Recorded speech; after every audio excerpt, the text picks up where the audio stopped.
Hello viewer, अस्सलाम वालेकुम। मैं निशात अहमद, स्वागत है आपका अपने YouTube channel the world education online study centre पर।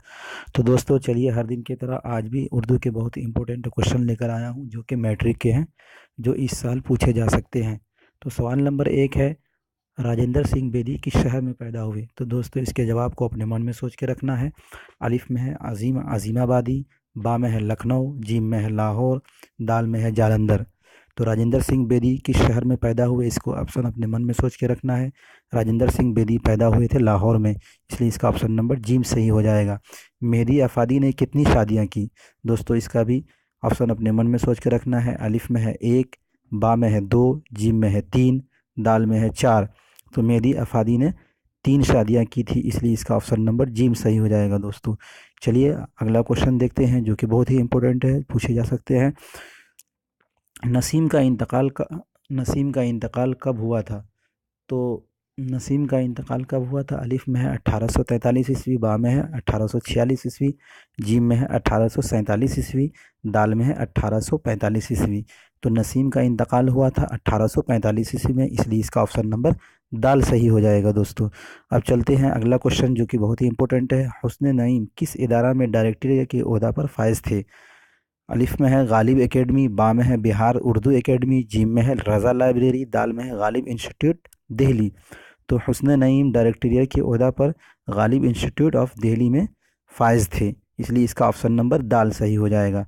चलिए दोस्तों, और आगे के अगले क्वेश्चन की तरफ चलते हैं। अगला क्वेश्चन है, शबनम कमाली कब पैदा हुए? शबनम कमाली कब पैदा हुए? अलिफ में है 1938 ईस्वी, बा में है 1939 ईस्वी, जीम में है 1940 ईस्वी, दाल में है 1937 ईस्वी। तो दोस्तों इसका ऑप्शन नंबर अपने मन में सोच के रखना है। और शबनम कमाली पैदा हुए थे 1938 ईस्वी में, इसलिए इसका ऑप्शन नंबर अलिफ सही हो जाएगा।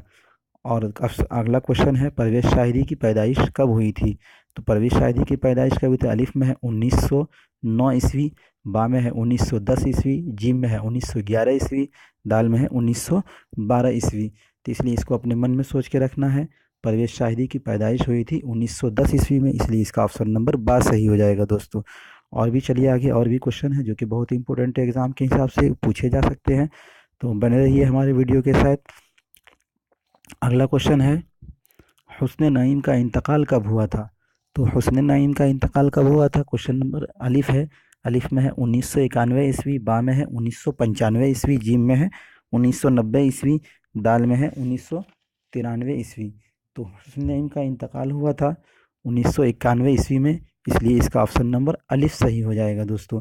चलिए अगर अगला क्वेश्चन देखते हैं, मुबारक अजीमाबादी के वालिद का नाम क्या था?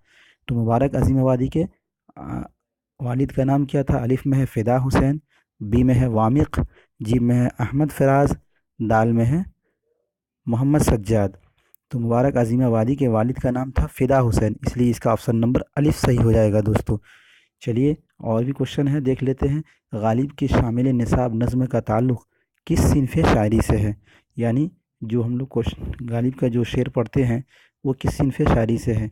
तो गालिब ने जो नज़्म लिखा है वो मरसिया से है, इसलिए इसका ऑप्शन नंबर जीम सही हो जाएगा दोस्तों। चलते हैं, और भी वेरी वेरी इंपॉर्टेंट क्वेश्चन है। सलाम मछली शहरी का ताल्लुक़ किस शहर से है? तो दोस्तों हम सलाम मछली शहरी का ताल्लुक़ अलिफ में है आगरा, बा में है दिल्ली, जीम में है मछली शहर जौनपुर, दाल में है लखनऊ।